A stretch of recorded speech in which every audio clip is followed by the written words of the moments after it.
Petit Jornal. Inteligência e irreverência em doses diárias.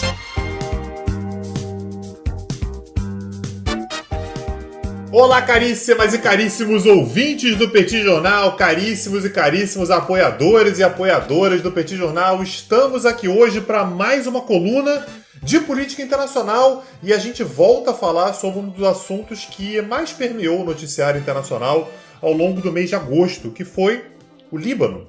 Principalmente porque o dia 1º de setembro é um dia bastante importante para o país e pode ser um dia fundamental na reorganização do país para o seu futuro. A importância do dia 1º de setembro de 2020 é o centenário de criação do Grande Líbano.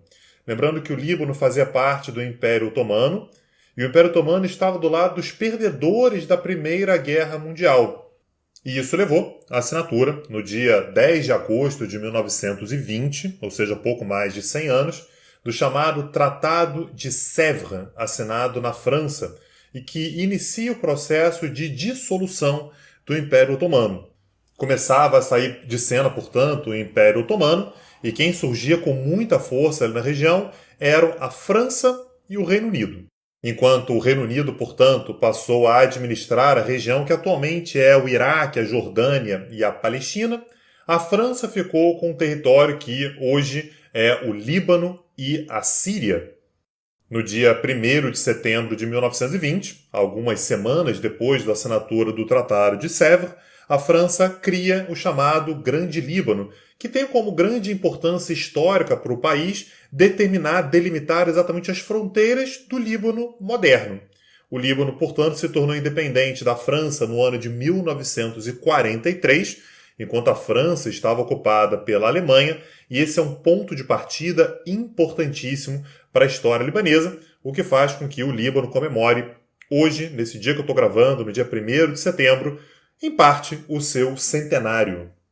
E a percepção que se tem do Líbano nesse exato momento é que o país está diante de mudanças tectônicas que já vêm em curso, mas que devem se aprofundar ainda mais ao longo das próximas semanas. Vários são os motivos para acreditarmos que o país precisa, talvez não tenha muitas alternativas, a não ser mudar radicalmente a sua estrutura política e as suas condições econômicas. O presidente do país, Michel Aoun, disse que o Líbano precisa de um Estado laico e deixar para trás, portanto, toda a divisão e organização política baseado nas religiões, que é uma marca do país.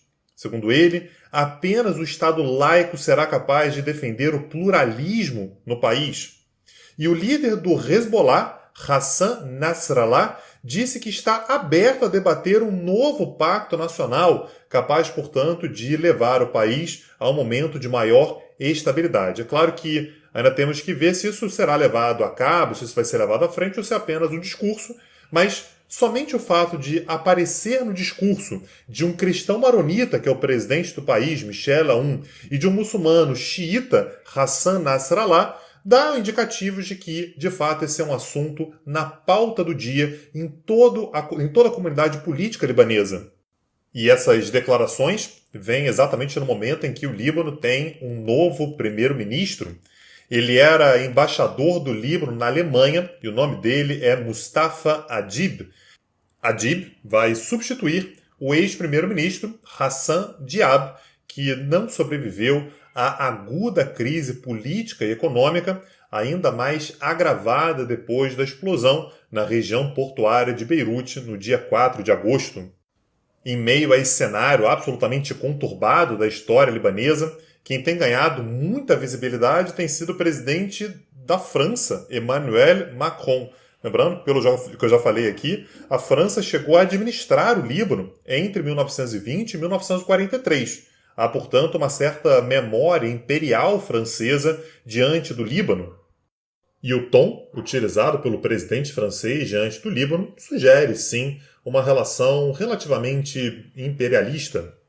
Macron estabeleceu um prazo de 3 meses para que o país fizesse as reformas políticas necessárias e, caso esse prazo não seja cumprido, o país poderia sofrer, segundo Macron, com sanções econômicas, com a retirada, por exemplo, de ajuda econômica oferecida por investidores internacionais e até mesmo com sanções a pessoas ligadas ao governo. O presidente francês se posicionou de fato como mediador da crise libanesa e chegou a pressionar partidos políticos a aceitar a nomeação do novo primeiro-ministro Mustafa Adib.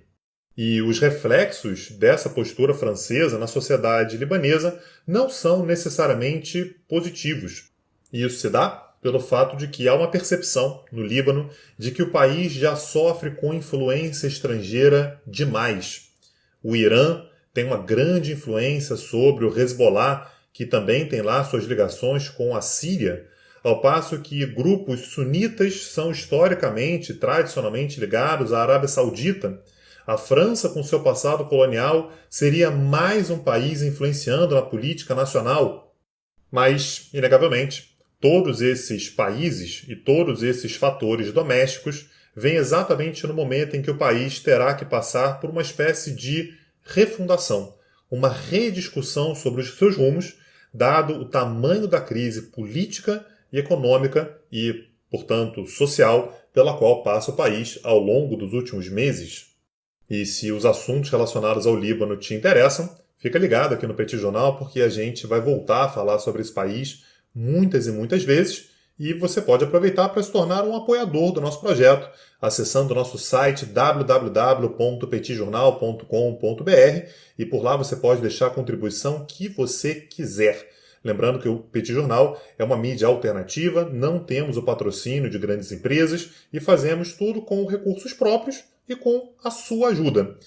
O link para você se tornar apoiador está na descrição desse episódio, assim como o link também de acesso ao curso que eu, Tanguy Bagdadi, e o professor Daniel Souza estamos dando sobre a China. Se esse é um assunto que te interessa, eu tenho certeza que você vai gostar do curso que nós estamos oferecendo.